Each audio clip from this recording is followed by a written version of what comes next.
Number 3, Igarashi is working in Kobaya's bake shop. So as required by the management, she practices appropriate personal hygiene every day. Which one should not be followed by Igarashi? A. Wear deodorant or antiperspirant every day. B. Wear comfortable and clean clothes while at the workplace. C. Leave long hair hanging to appear attractive while at work.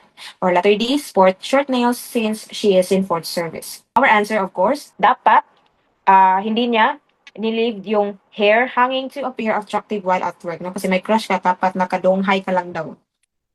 Hindi tinatalian. Ayan. So, bawal po yan sa bake shop po. So, good kitchen and laboratory practices includes the following. No? So, ayun kay Carino and Lazaro, that's 2003. So, first, maintain personal hygiene.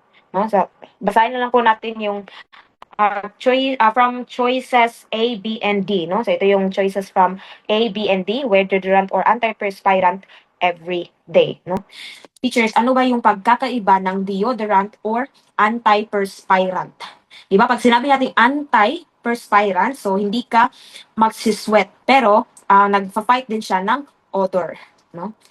Kay deodorant naman, so magsisweat ka and it fights odor. Yun lang naman.